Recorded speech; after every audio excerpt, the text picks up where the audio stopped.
अस्सलाम वालेकुम रहमतुल्लाहि वबरकातुह। उम्मीद है आप सब खैरियत से होंगे।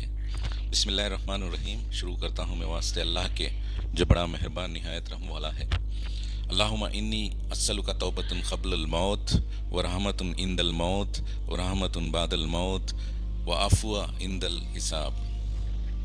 दोस्तों, आज मैं एक नए टॉपिक के साथ आपके सामने आया हूँ। Basically a purpose of life and destiny.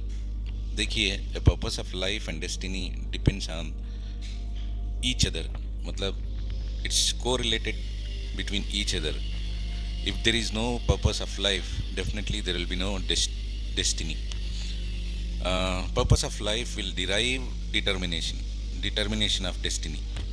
अगर पर्पस ऑफ लाइफ नहीं है तो डेस्टिनी भी तय नहीं है। For example, if you are travelling somewhere, there is a destiny to reach, ये है। तो इसी तरह आप गौर करेंगे तो अल्लाह ने हमें इस दुनिया में भेजा, it's a purpose of life and there is a destiny. असल मकसद है इस दुनिया में भेजने का, और हमारी डेस्टिनी जो है अल्लाह की रज़ामंदी और आखिरत में हमारा फ़ैसला जो है सही हो और हमें जन्नत में दाखिल किया जाए, ये चीज़ें हैं। तो purpose of life has derived between two words. Basically हमारी ज़िंदगी का मकसद जो है दो चीज़ों पे है, ये खादिर और खदीर। खादिर का मतलब क्या है? खादिर का मतलब हमारा मुक़द्दर है, डिवाइन है।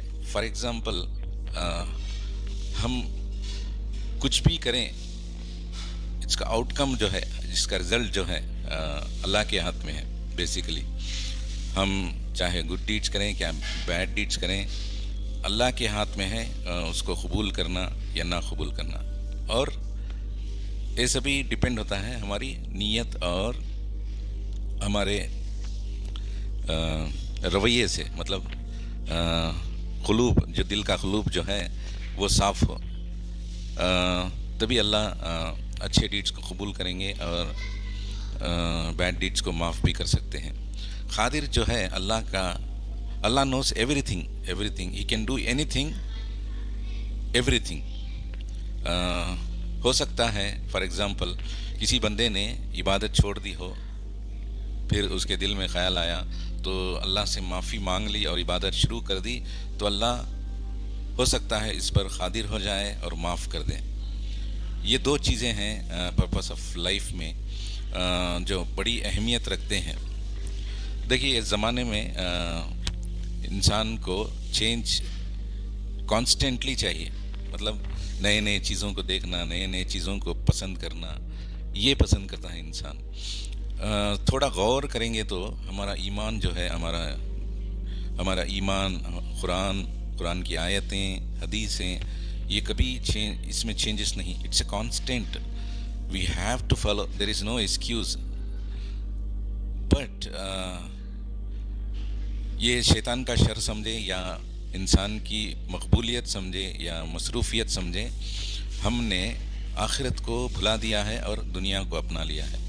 इसी वजह से हमें हमारे पर्पस ऑफ लाइफ को समझने में और हमारे डेस्टिनी को समझने में बहुत सारी मुश्किलात आ रही हैं। और एक बात जो है, हमने कोताही कहाँ की कि अल्लाह को रिकग्नाइज़ करने में कोताही है हमारी। बहुत सारी नॉलेज जो है लैकिंग है हमारे दिल में। तो basically we did not understand the Quranic translation. ये हमारी कमज़ोरी है। अगर हम कंफर्ट जोन में रहना चाहते हैं तो अल्लाह के नज़दीक तो कुरान को समझना और अल्लाह के क़ानून को समझना और उस पर अमल करना बहुत बहुत ज़रूरी है। That is where you will find your purpose of life and destiny. ये बहुत अहम है। और ये समझ लीजिए कि एक देखिए, दुनिया में जब पैदा होते हैं तो बहुत खुशी होती है। जैसे इंतकाल फरमाते हैं तो एक नई ज़िंदगी शुरू होती है जो आखिरत की है, जो तवील है, वो ख़त्म होने वाली नहीं है। کیونکہ اس میں حساب لیا جائے گا in accordance with the good deeds and bad deeds. ہمیں یا تو جنت میں ڈال دیا جائے گا یا جہنم میں ڈال دیا جائے گا. آپ نے تو سنا ہوگا ایک دن سالوں کے برابر رہے گا آخرت میں.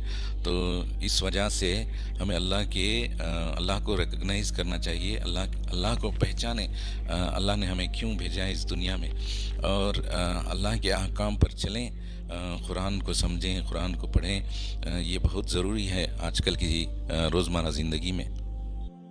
آخر میں ایک بات کہنا چاہتا ہوں جو حضور اقدس صلی اللہ علیہ وسلم نے فرمایا، الدنیا مزرعۃ الآخرہ. اس کا مطلب کیا ہے؟ جو دنیا میں بو گے وہ آخرت میں پاؤ گے.